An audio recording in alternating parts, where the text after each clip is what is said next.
Yo, what's up everybody? It's your boy, Mir Asif, and things are about to get real geopolitical up in here.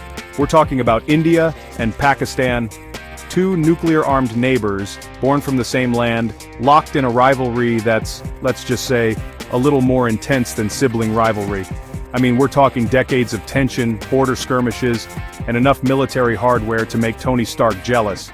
Now I know what you're thinking. Mir, why you gotta bring the mood down, man? Can't we just talk about something light and breezy like the impending robot apocalypse? And to that I say, hold your horses, my friend, we'll get there. But first we gotta unpack this India-Pakistan situation. Because this isn't just some regional dust-up, this is a conflict that has the whole world sweating bullets. So, today we're diving deep into the military might of these two South Asian titans. We're talking troop strength, artillery, air power, and even those little things that go boom. You know, the ones that make you wish you'd paid more attention in physics class. Let's do this. Alright, let's talk numbers. When it comes to sheer manpower, India's got Pakistan beat. We're talking about 1.45 million active personnel versus Pakistan's 654,000. And don't even get me started on the reserves. India's got enough soldiers waiting in the wings to make a small country nervous. But hold up, before you crown India the undisputed champion of troop strength, let's not forget about Pakistan's secret weapon experience. See, Pakistan's army might be smaller, but they're battle-hardened, especially those stationed along the line of control. That's the super tense, super dangerous border between the two countries. Think of it like this. India's army is like that friend who shows up to the party with 10 pizzas. Impressive? Sure. But Pakistan's army? They're the ones who brought the karaoke machine and know how to use it. They're bringing the energy, the experience, and maybe even a few dance moves that would make Bollywood jealous. Now let's talk about everyone's favorite part of international relations, blowing stuff up. No, I'm kidding. But seriously, artillery plays a big role in any potential conflict. And in this department, India once again seems to have the upper hand. We're talking over 4,000 towed artillery guns, more than 1,000 self-propelled guns, and enough rocket launchers to make a fireworks display look like a dud. They've got the K-9 Vajra, the Pinaka multi-barrel rocket launcher, and of course the legendary Bofors FH-77. But Pakistan isn't exactly bringing a slingshot to a gunfight. They've got around 2,000 towed guns, over 300 self-propelled systems, including the SH-15, M109A5, and the A100 rocket artillery. And while they may not have the same quantity, they make up for it in mobility and integration with their air force. Now let's take this party to the skies, shall we? When it comes to air power, India once again has the edge in terms of sheer numbers.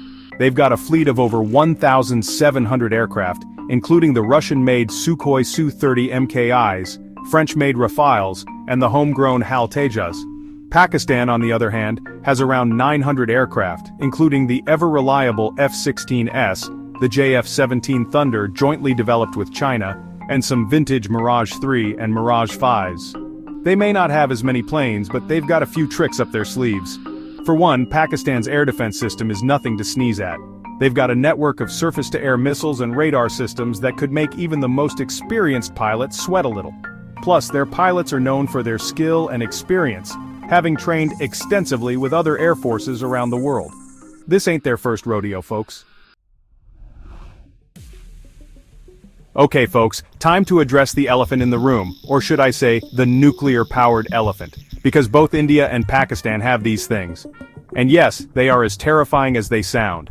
India, being the larger country, has a larger nuclear arsenal, including long-range ballistic missiles like the Agni series, which can hit targets thousands of kilometers away.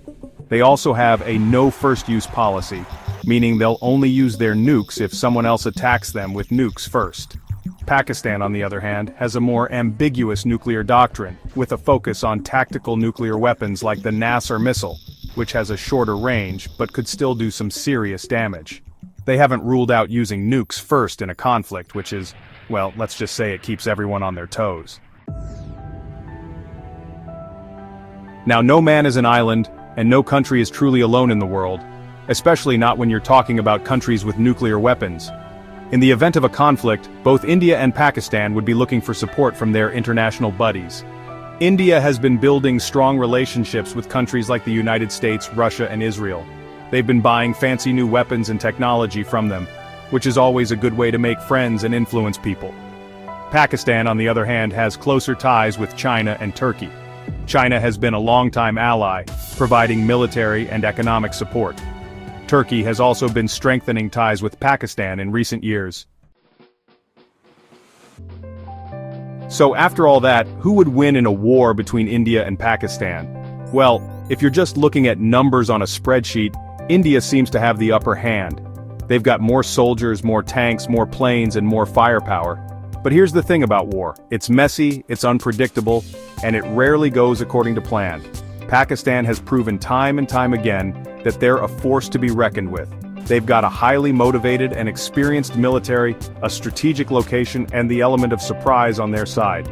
But here's the real talk. There are no winners in a war between India and Pakistan. Both sides have nuclear weapons, both sides have a lot to lose. And both sides know that a war would be a disaster for everyone involved. So there you have it, folks. The lowdown on the military might of India and Pakistan. It's a scary thought, isn't it? Two nuclear-armed neighbors locked in a perpetual standoff. But hey, maybe, just maybe, there's hope. Because in this day and age, when we're all interconnected, when a virus can spread around the world in a matter of days, when climate change threatens to upend our entire civilization, maybe, just maybe, we'll realize that war is not the answer. Maybe, just maybe, we'll choose dialogue over destruction, cooperation over conflict, and peace over, well, you know the rest. Because at the end of the day, the true strength of a nation lies not in its military might, but in its ability to build a better future for its people. And that's something we can all get behind, right? Peace out.